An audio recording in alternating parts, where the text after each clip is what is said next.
Welcome students. आज हम आप लोगों को नया चैप्टर शुरू करते हैं। बहुपद बहुपद क्या होते हैं इसके लिए हम समझना होगा।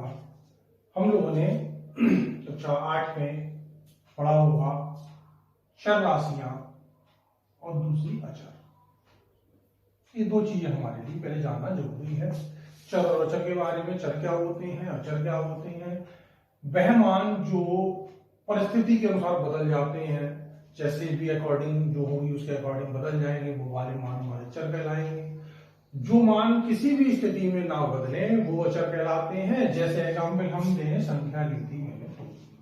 अब दो मान जो है, संख्या 2 है, कहीं भी अगर हम जाएंगे 2 ही बोलेंगे, चाहे भारत में हो, चाहे अमेरिका में हो, चाहे कहीं भी हो, 2 का 2 ही रहेगा, परिवर्तित नहीं होगा। जो मान बदल जाते हैं वो कहलाते हैं चर मान। जैसे अगर हम देखते हैं, अभी मैं लिख दूं x बराबर 1, x का मान 1 हो गया। अभी मैं लिख दूं x बराबर 2, अब x का मान 2 हो गया। x बराबर 5 ऐसे लिख दें तो ये मान हमारे बदल जाते हैं। अब बात आती है चर और अचर के बाद अगला कॉन्सेप्ट हमारा आता है, चर अचर समझ में आ गए होंगे। इसके बाद अगला कॉन्सेप्ट है बीजीय व्यंजक। बीजीय हो गए चर और अचर से मिलकर। तो बीजीय व्यंजकों के बीच में चर और अचर, बीजीय व्यंजक क्या होते हैं समझ लीजिए।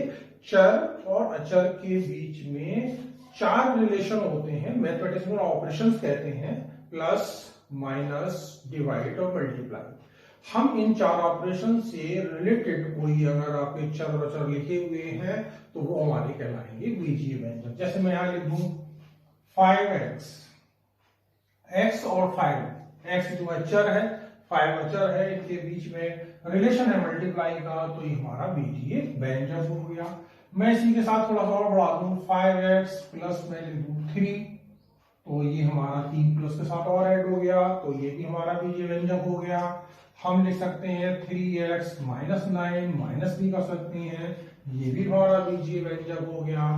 हम ऐसा भी लिख सकते हैं 5x बटे 2, मैंने 5x लिख दिया, कुछ भी लिख सकते हैं। इस तरीके से हमारा हो गया कि हमारे चर और अचर के बीच में हमारा प्लस का, माइनस का, मल्टीप्लाई का, डिवाइड का रिलेशन अगर है तो वह क्या बन जाएगा, बीजीय व्यंजक बन जाएगा।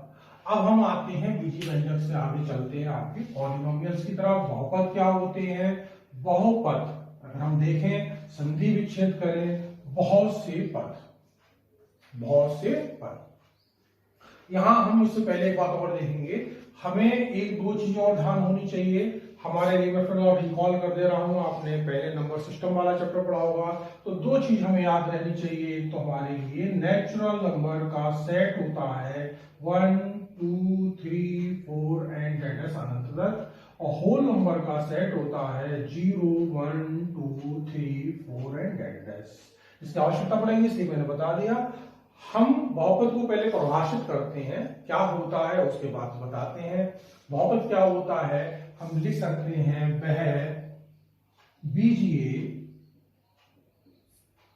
व्यंजक जिसमें चर राशि की घात कैसी होनी चाहिए, पूर्ण संख्या हो, पूर्ण संख्या हो, पूर्ण संख्या हो, ये नंबर, होल नंबर। हमारे पास कोई भी ऐसा बीजगणितीय व्यंजक हो, कोई भी व्यंजक हो चर राशियों का, जिस पर चर राशि की घात कैसी होनी चाहिए, घात कैसी होनी चाहिए, पूर्ण संख्या होनी चाहिए। 0 हो सकती है, 1 हो सकती है, 2 हो सकती है, वो हमारा क्या कहलाएंगे, बहुपद कहलाएंगे। बहुपद की डेफिनेशन हुई। जैसे मैं यहां लिख दे रहा हूं, सपोज एग्जाम्पल मैंने लिख दिया x की घात 0, यहां मैं लिख दूं x की घात 1, मैंने यहां लिख दिया 3x, यहां पे लिख दिया 3x square plus 5x plus 6, मैं लिख दे रहा हूं x की पावर 1 बटे 2, मैं लिखूं x की पावर माइनस 5 प्लस 5, मैंने यहां पे कुछ चीजें लिख दी। अब यहां देख रहे होंगे x की घात कहां कहां पर हमारी पूर्ण संख्या है, तो देख रहे हैं यहां पर x की घात पूर्ण है, ये 0 आ रहा है, पूर्ण संख्या हो गई, तो ये हमारा बहुपद हो गया। यहाँ x की घात 1 है, ये भी हमारी पूर्ण संख्या है, ये भी हमारा बहुपद हो गया। यहाँ पर भी घात 1 ही है, तो ये भी हमारा बहुपद हो गया।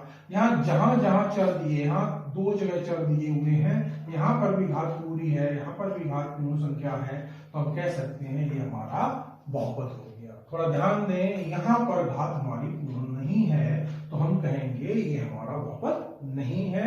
यहाँ पर घात दे रहे हैं, घात पूरी तो है लेकिन माइनस में है, ऋण पूर्णांक है, पूर्णांक तो है लेकिन ऋण है, इसलिए ये भी बहुपद नहीं है। तो ये हमारी पहचान हो गई कि हमारी चर राशि की घात कैसी होनी चाहिए, पूर्ण संख्या होनी चाहिए। अगर पूर्ण संख्या है तो हम कह सकते हैं ये बहुपद है, और पूर्ण संख्या नहीं है तो ये बहुपद नहीं है। अब आती है बात, इसके बाद बात करते हैं बहुपद के प्रकार। बहुपद कितने प्रकार के होते हैं, क्या क्या टाइप के बहुपद होते हैं। तो बहुपद के प्रकार में सबसे पहले हम देखेंगे एक पदी। एक पदी, एक पदी का मतलब क्या हुआ? एक पदी का मतलब होगा जिसमें केवल एक पद हो। जैसे एग्जाम्पल लिखते हैं 3x, x बटे 5, खाली x क्यूब, कॉमा कॉमा ही लगा दिया, x की पावर माइनस x की पावर 7, यहां पे लिख दिया प्लस, हमारा एग्जाम्पल इसी तरीके। तो यहां पर हम देखेंगे ये सब बहुपद जो है वो एक पदीय बहुपद कहलाएंगे, केवल एक पद है। अब यहाँ चर और चर के बीच में संबंध है गुणा का, यहाँ पे संबंध है भाग का, तो पद एक ही कहलाएगा। अगर चर और चर के बीच में संबंध गुणा और भाग का होगा तो पद पृथक नहीं होता, एक पदी ही बहुपद कहलाएगा। समझ में आ गया? एक पदी बहुपद कौन सा होगा? जिसमें केवल एक ही पद होगा। अब आता है इसके बाद में द्विपदीय। द्विपदीय, द्विपदीय बहुपद कौन सा होगा? द्विपदीय बहुपद में जिसमें दो पद हो। दो पद कैसे होते हैं? जैसे यहाँ 3 और x, ये दो पद नहीं कहेंगे। अगर हम 3 और x को ऐसा लिख दें x प्लस 3, या हम लिख दें 3 प्लस x, या लिख दें x माइनस 3, या लिख दें हम 3 माइनस x, तो ये द्विपदीय हो गए। तो पद जो पृथक होते हैं वो केवल दो रिलेशन से, दो ऑपरेशन से होते हैं, प्लस का और माइनस का। अगर हमारा दो पदों के बीच में प्लस का चिन्ह लगा हुआ है तो वह दो पदीय हो गया। यहां पर भी दो चीजें थी, एक चर था, लेकिन यहां संबंध था मल्टीप्लाई का, यहां संबंध था भाग का, तो ये हमारा एक ही पदीय रहा। लेकिन अगर हमारे इन दो पदों के बीच में प्लस का चिन्ह या माइनस का चिन्ह होगा तो वह हमारा पद बन जाता है अलग ही, द्विपदीय हो गया। हम यहां पर देखें त्रिपदी। त्रिपदी बहुपद क्या होते हैं? त्रिपदी बहुपद इसी प्रकार से जिसमें तीन पद हों, जैसे अगर हम कहें 3x² प्लस 5x प्लस 6, यहाँ x cube plus x² plus 7x, ये लिख दें। इस तरीके जिसमें तीन पद आ रहे हैं, प्लस का चिन्ह भी हो सकता है, माइनस का चिन्ह भी होता है। ऐसे चार पदीय का मतलब जिसमें चार पद होते हैं। तो हम ये कह सकते हैं कि एक पदीय में केवल एक पद होगा, द्विपदीय में दो पद होगा, त्रिपदीय में तीन पद होंगे। इसी प्रकार चार पदीय में हमारे कितने पद होंगे? चार पद होंगे। इस प्रकार से हम बहुपद के प्रकार हो गए, बहुपद कितने प्रकार के होते हैं, इस तरीके से लिख सकते हैं। एक चीज और याद रखना है, अब देखते हैं हमारे यहाँ पर जो चर राशि की घात है, यहाँ पर देखें। इससे पहले एक चीज और नोट कर लीजिए, ध्यान से देखें, शून्य बहुपद। शून्य बहुपद क्या होता है? शून्य बहुपद वह बहुपद है जिसमें चर राशि के समस्त गुणांक शून्य हो। जैसे हम कहें, अगर हम नंबर सिस्टम बोले 0, 0 भी क्या है? शून्य बहुपद है। हम इसे ऐसे भी लिख सकते हैं 0 गुणा x। तो 0 गुणा x में हम ये नहीं कहेंगे इस बहुपद की घात 1 है, इस बहुपद की घात शून्य ही कहलाएगी, शून्य बहुपद कहलाता है। जैसे लिखा हो 0x² प्लस 0x प्लस 0, ये भी क्या है? हमारा शून्य बहुपद है। हम ये नहीं कहेंगे इसमें घात 2 है, ये हमारा शून्य बहुपद कहलाता है। फिर आता है एक घातीय बहुपद। एक घातीय बहुपद। एक घातीय बहुपद कैसा होता है? जिसमें एक घात हो।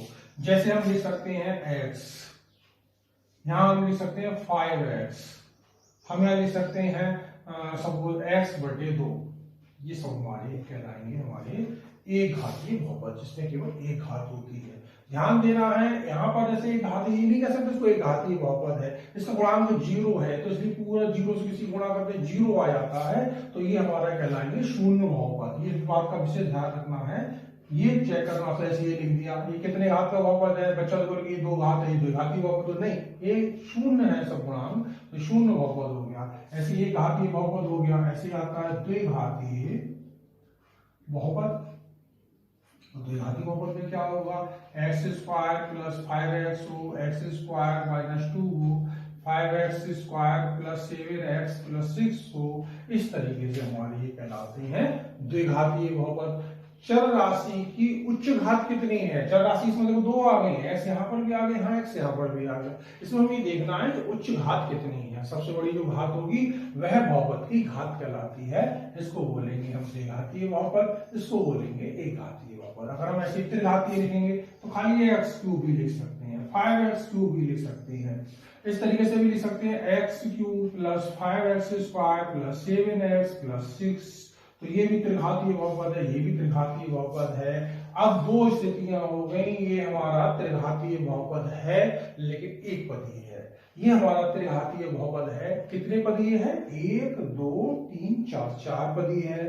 ये हमारा द्विघातीय बहुपद है, कितने पदीय है, 3 पदीय है बहुपद है, ये भी हमारा द्विघात बहुपद है, लेकिन ये कितने पदीय, द्विपदीय है। इस तरीके से हम बता सकते हैं कि बहुपद हमारा कितने पदीय है और हमारा बहुपद की घात कितनी है, उससे हम बताएंगे बहुपद कितनी घात का है। आज हम लोग यही पहचान करना सीखेंगे कि बहुपद क्या होते हैं, बहुपद में किस तरीके के होते हैं, एक पदीय, द्विपदीय, त्रिपदीय या घात के रूप में, इस तरीके से हम इस चैप्टर में पढ़ेंगे।